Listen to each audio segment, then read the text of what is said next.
Now, as you may know, Universe Mode on this YouTube channel has become one of the biggest, and quite frankly, to me, one of the most successful things that goes on this channel on a weekly basis. So, as you may know, Universe Mode has a special place in my heart. And when the people over at WWE Games, 2K, whatever you want to freaking call them, decided, hey, you know what, let's announce that we have an announcement for Universe Mode, I was hoping, oh my god, please be something cool. So why not take a look and see what the hell is gonna happen? What cool, epic, and unique, groundbreaking ideas did these people have 2K have? The match limit for major and minor shows has increased from 7 to 9, so, okay, I guess we can have more matches now.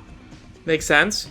The match limits for pay-per-views have doubled from 7 to 14, okay. Sure, I like a lot of matches, why not? The number of championship titles per show has increased from 6 to 7. Okay, that probably makes sense because, I don't know, this might be me reading into it, but that probably confirms the fact that the 24/7 title's in the game, because, you know, they kind of have enough slots in 2K19 for the amount of championships and Money in the Banks, you know, there currently were when the game came out. Now the new title that's come out with the 24/7 title, that's why they probably added, you know, the title bit. So there's 7 titles you can have. Okay. I tend to like only maybe 4 championships on a show, but that's just me. Simultaneous rivalries on major shows have increased from 3 to 4. Okay. Groundbreaking. That one actually has been kind of a complaint of mine, because like if you look at a pay-per-view currently in 2K19, you know, you can only have 3 rivalries, but there's 7 matches every time. I'm just something I noticed, and it's something that personally annoyed me. So I'm glad that you can have a little bit more rivalries, okay, a little bit more fun with it. Pay-per-views can be co-hosted by up to 3 major shows versus the previous 2. Okay. I guess that's for 205 Live. Okay. Players have more freedom to delete and add promos and what does that mean? We could always do that. We could always do this. That's the whole point of Universe Mode. You make your own show and okay. 50 of the most used cutscenes have been reshot with female mocap actresses, but okay. 2 look more authentic when female superstars are used. Okay. So no new. So it's not 50 new cutscenes. It's the same freaking cutscene, but now with a woman's touch. Okay. It's kind of sure. I didn't necessarily see a big issue with those, but okay. 25 new cutscenes have been added. That I'm excited for. Hopefully, you know, when you go into the highlight reel and video editor in 2K19 or 2K20, I should say, hopefully they're labeled this time, so I don't have to look up a forum to find, you know, descriptions of the cutscenes, or wait for like 45 seconds, maybe a minute and a half, for the cutscene preview to load. Hopefully they fix that part. But 25 new cutscenes, okay, I'm into that. 3,040 new promo lines are in the game. 3,040. That's a lot. Will they make any sense? Probably not. But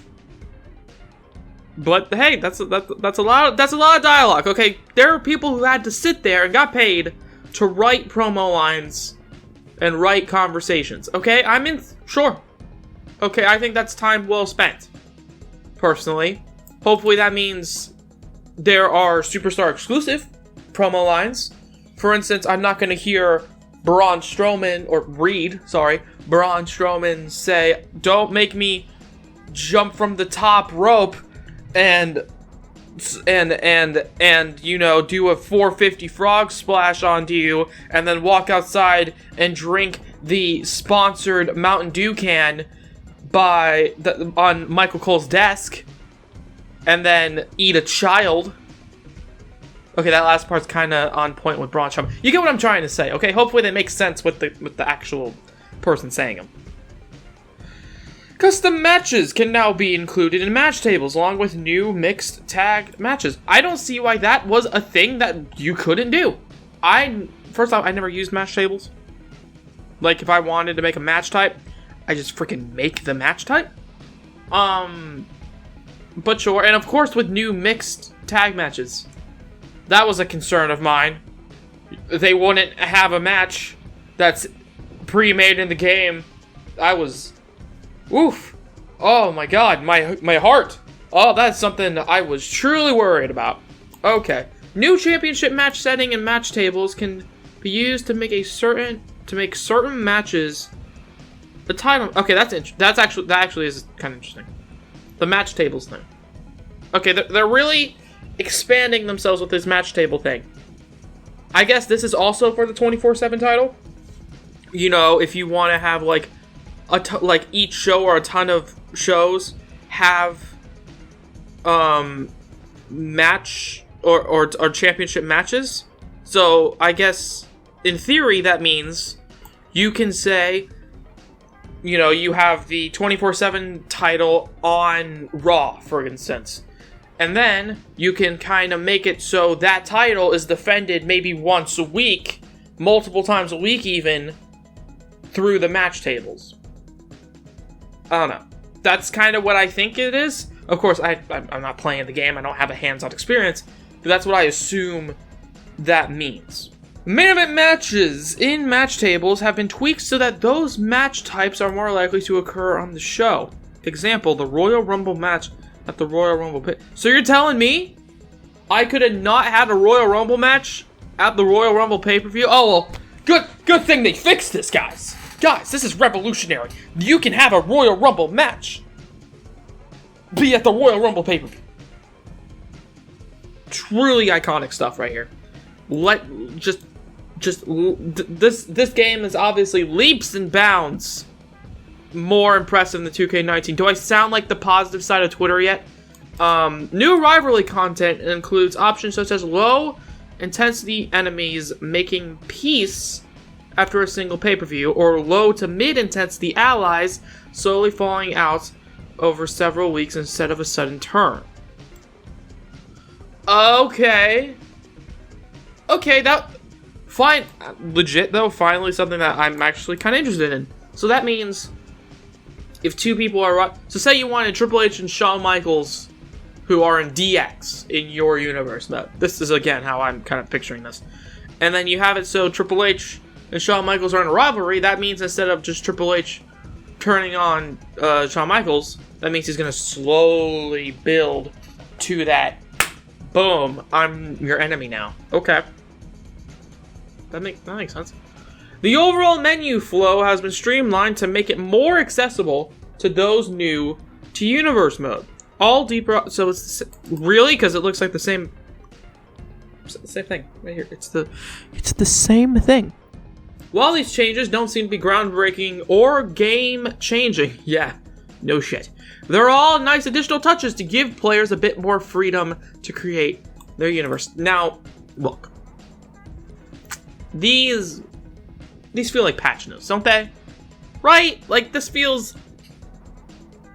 It doesn't feel that major. The only major thing, you know, that I could say that's why this isn't in 2K19, and that's why they didn't just patch this into 2K19, is the low intensity enemies making peace, you know, this kind of bulletin right here. That, you know, makes me think, okay, maybe not a lot of love has gone into this, but they showed enough care, hopefully, as to make it seem more natural for heel turns and face turns. Okay, I'm into that. And then, you know, the pay-per-views can be hosted. That could have been patched in. 50 of the most used cutscenes. I never really saw a problem with it, personally. That's just me. Okay, I feel it's easier. This is gonna sound weird, but I feel like it's easier for a woman to look like she's walking like a man than it is for a man to walk like a woman, because a woman has a more feminine walk. You know, their hips sway, generally. But, like, when it's, like, a woman being in a men's cutscene, it's not that it isn't noticeable, but it's passable. Like, that's passable. 25 new cutscenes as well, that I'm into that. The new promo lines, hopefully that means, you know, Undertaker isn't gonna do the what was I saying earlier? The 450 splash. You know, he's not saying that he's gonna do all that shit. So pretty much these two and the new rivalry content thing are the only things I could really say as, like, major changes that are not, you know, easily patched in. The match limit, you know, this stuff, you could have easily just been like, yeah, well, this is just, you know, just 2K19 just patches it in, right? It's very underwhelming. This is, okay. So going into this video, I kind of knew what some of this stuff was.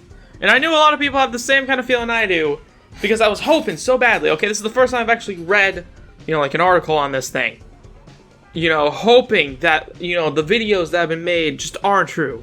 Hoping that these are gonna be good. There's something that we're not looking at here, but this is not that good. This is just not that, it's not that groundbreaking. It feels like 2K20 is in the back burner, in the back of people's minds, the guys who developed the game. It doesn't necessarily. This is gonna come off as like a dick thing to say here, because I know people work hard on this shit, but it feels like this feels like the definition of if you're a game developer, this is your 9-to-5 job. You know, it doesn't feel like something that they want to do, which you could tell with the whole Ukes thing. And this is just, I'm scared, man. I'm scared. I'm gonna buy the game. I don't want to really, but I feel like in the culture of YouTube and in the culture of universe mode creators, I feel like I kind of have to. And maybe I'll have some fun with it. Who knows? 25 new cutscenes, that does sound interesting. New promo lines, that does sound kind of interesting. You know, I feel like there could be some fun gleaned from this game. Okay, there are some positive notes so far. But I don't know, I'm not anywhere near as excited as I feel like I should be. In this universe mode news, it worries me. Unless something amazing they pull out of their ass, something amazing. You know, they're just like at the end of it all like, oh yeah, we made GM mode or something like that, and people can go freaking insane for. I don't know. This is disappointing. But now let me know what you guys think. Okay, can you guys glean some positivity? I know there are a ton of people who are actually kind of excited for this game, and it does shock me. And you know, some people would call those marks, but not that there's anything bad though. Okay, if you enjoy this stuff, let us know why. Legit, I'm very curious. If you feel as though you're going to be able to enjoy this game, let me know why in the comment section below. But if you guys like this video, please let me know by hitting the like button down below. Comment anything you want to, especially the question I just asked. If you got, you know, subscribe to the YouTube channel, all that good stuff. Until next time, have a good day from Bad Wrestling.